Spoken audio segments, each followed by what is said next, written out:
Your kid does the thing. Leaves the wet towel on the floor, again, and before you can stop it, a sentence comes out of your mouth. Sharp, fully formed. You've never said it in your life. Except you have heard it 1,000 times. From the other side, it's your mother's exact words, your father's exact tone, the same tired edge on the same 5 o'clock evening. Word for word. And you freeze. Just for a second. Because the voice that came out wasn't yours. It was theirs, living in you the whole time, waiting for the right wet towel to show up. Here's the strange part. For most of your life, that voice was the enemy. The nagging, the rules, the thing you swore you would never become. And now it lives in your throat. That little jolt in the kitchen? It's the beginning of something. Not guilt, not defeat. It's the day you finally start to understand them. And that understanding, it turns out, is worth having. That voice you heard come out of your own mouth, it belonged to a giant once. Because when you were small, your parents weren't people. They were the weather, the whole sky. They knew everything. They decided everything. Bedtime, dinner, whether the day was good or bad. You measured the whole house by the sound of the front door opening. And giants make rules, so many rules. Do it because I said so. Money doesn't grow on trees. You built a whole private list of things you swore you would never do to your own kids. Some of that list was funny. I'll never make my kid finish the vegetables. I'll never say, wait till your father gets home. You had it all figured out at 9 years old with no facts whatsoever. That's the thing about being a kid. You get the ending of the story without a single page that came before it. You see the tired, the temper, the no. You never see why. So you wrote your own version. The strict one, the distant one, the one who just didn't get it.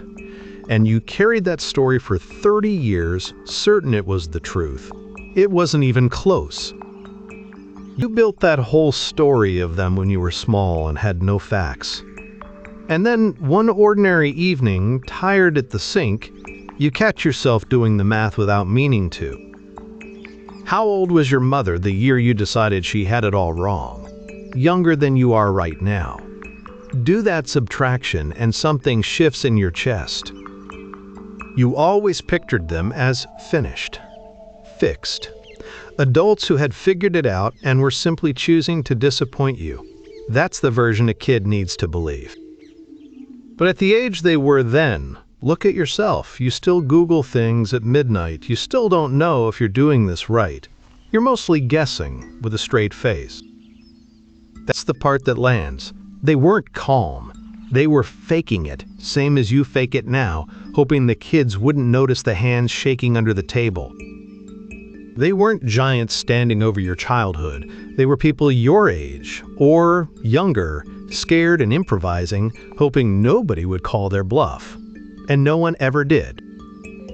Once you've done the math and seen how young they really were, you start to wonder what they were carrying while you were busy being a kid. Because none of it showed. That was the whole trick.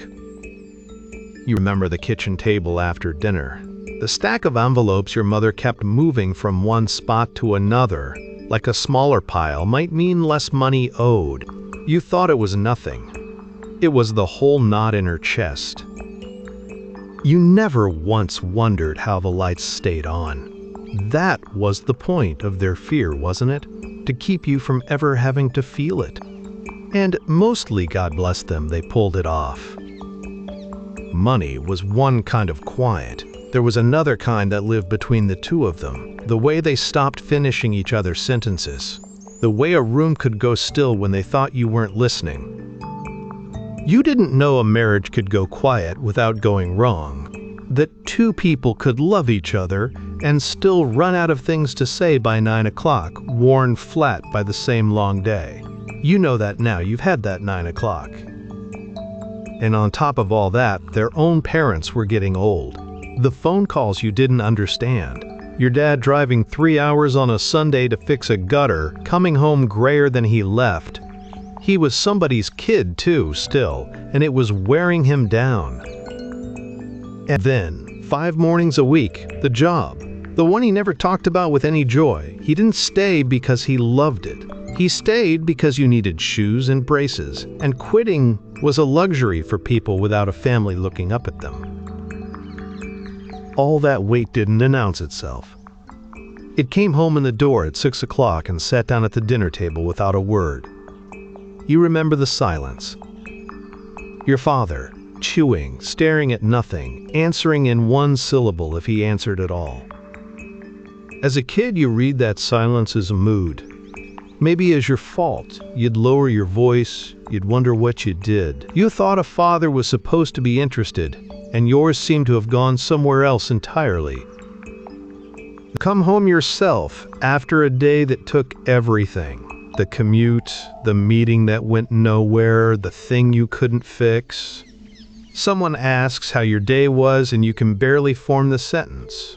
You just want 10 minutes where nobody needs anything. And there it is, the same quiet you resented. Not because you love your family less, because a person only holds so much, and by 6 o'clock the tank reads empty. That wasn't coldness in him. That was a man who had nothing left to give the room. Your mother had her own 6 o'clock, short-tempered over a spilled glass, snapping at a question she'd have laughed off any other hour. You filed it as unfair. Now you know that tone. You've heard it come out of your own mouth over nothing. It was never about the spilled glass. It was everything before it, arriving all at once. What looked like a bad temper was just a tired person, out of runway, doing the best they could on fumes.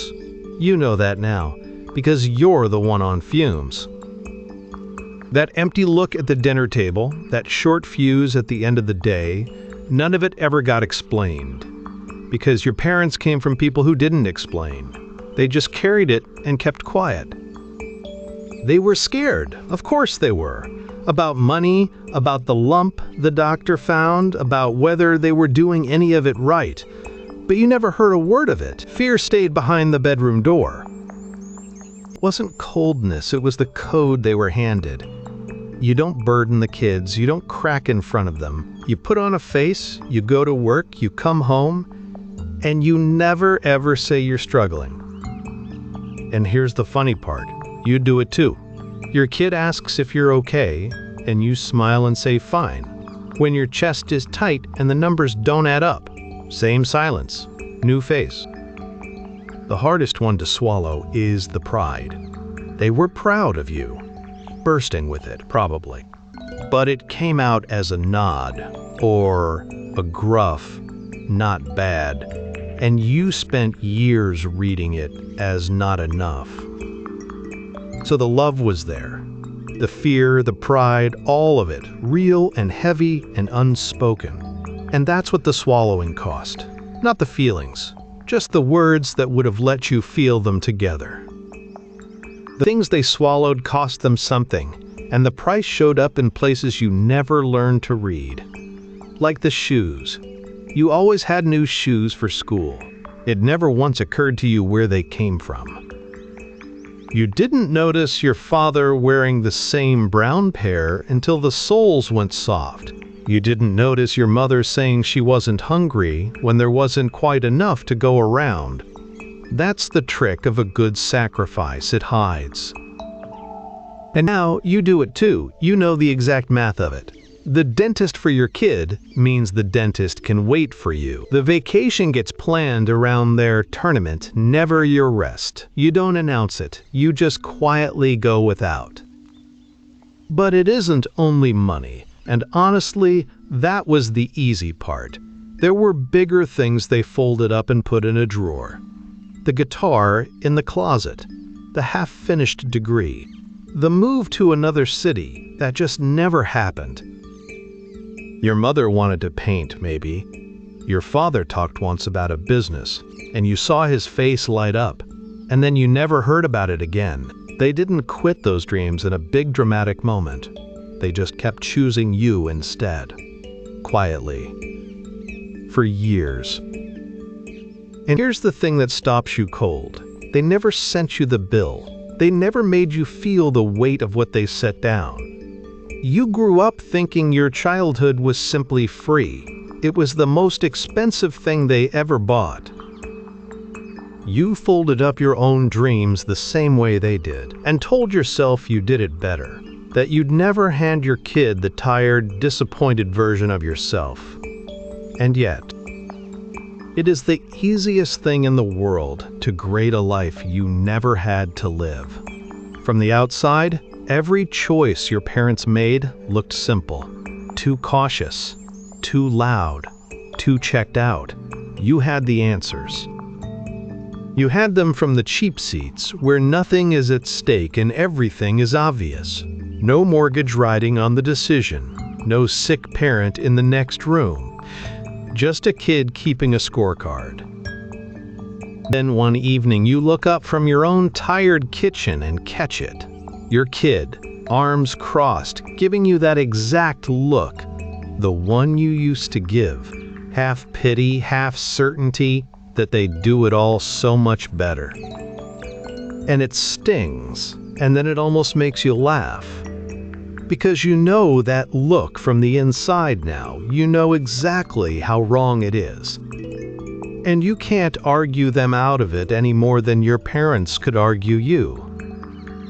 They have to sit in the cheap seats first, same as you did. They'll come down onto the field eventually, when it's their turn to make the call with everything riding on it.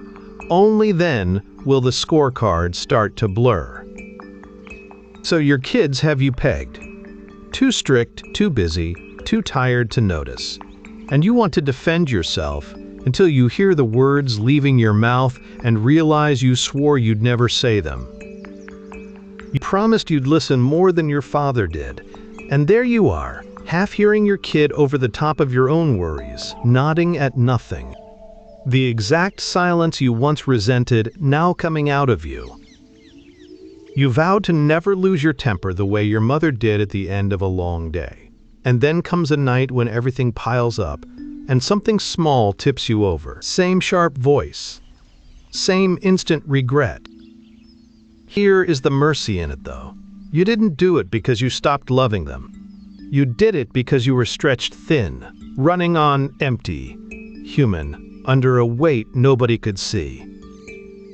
And that's the thing that finally lets your parents off the hook. It wasn't a failure of love in them either. It was the same overload, the same short fuse, the same tired person doing their imperfect best.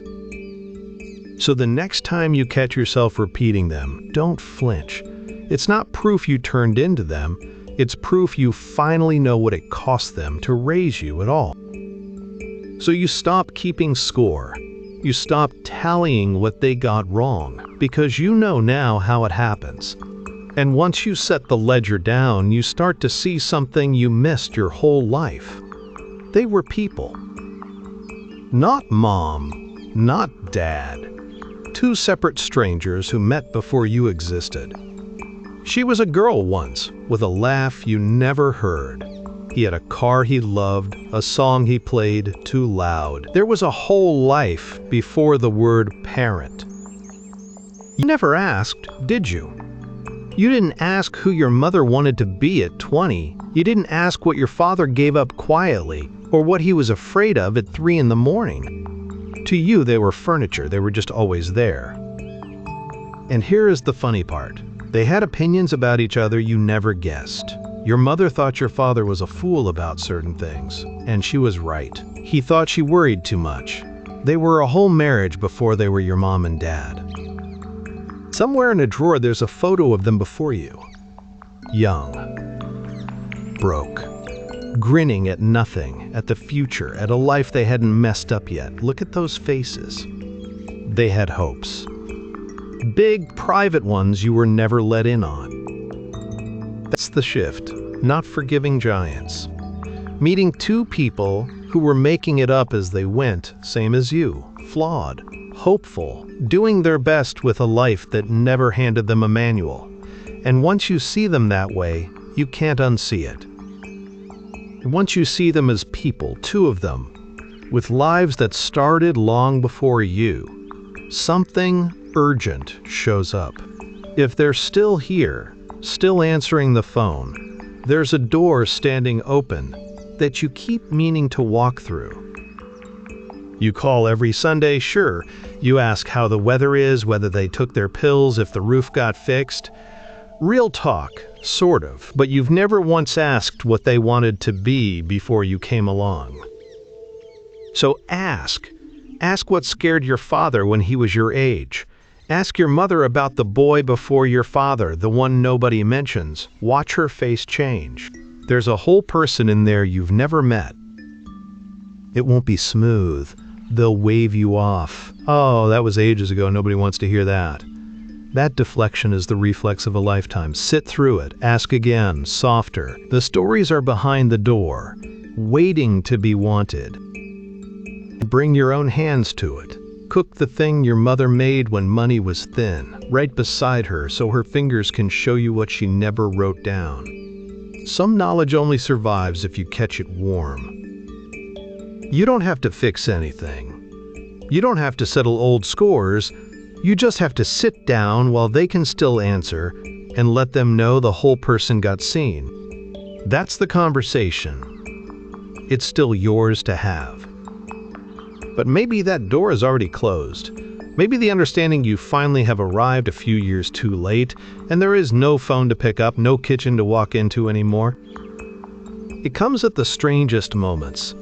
You're doing the dishes, and suddenly you'd give a year of your life to tell your father you finally get it, that you're sorry you were so sure you were right. And here's the trap. You start rehearsing the apology you'll never deliver, running the guilt on a loop, punishing yourself for every eye roll, every slammed door, every year you didn't call, as if suffering enough could reach them. It can't. So let me tell you what I've come to believe instead. They knew. Not the polished speech you never gave, but the thing underneath it. Parents feel the love long before the kid finds the words. Think of all the times you forgave your own kid before they said a word. The sulk, the silence, the cruel things shouted at 15. You never held the ledger they thought you did. Neither did your parents. So you don't carry this as a debt. You carry it as a conversation that simply moved somewhere quieter. You still talk to them. You just do it out loud to an empty room, and you let that be enough. So you carry all this understanding around now, whether they're gone or still on the other end of a phone call. And the question that finally matters is a simple one. What is it actually for? Here's what I finally know. This understanding isn't a courtroom where you reopen the case and reach a verdict. You're not here to decide they were guilty or innocent. You're here to set the whole thing down. Forgiving them isn't saying it didn't hurt. It's admitting they were doing it half-blind, under pressure, with no manual, the same way you are. When you know that in your bones, the old resentment just loosens its grip. And here's the part that surprised me. The same mercy you finally hand your parents, you get to keep some for yourself. You're going to get things wrong with your own kids. You already have. You're human under pressure too. But knowing all this changes how you show up tomorrow. You say the scared thing out loud. You let your kids see you're tired instead of just short. You hand them the truth your parents swallowed. That's what the understanding is for. If any of this resonated with you, I'd love to hear it in the comments, what you finally understood about your own parents, or what you'd add from your own life. And if you'd like to keep thinking through this together, subscribe and stay with me.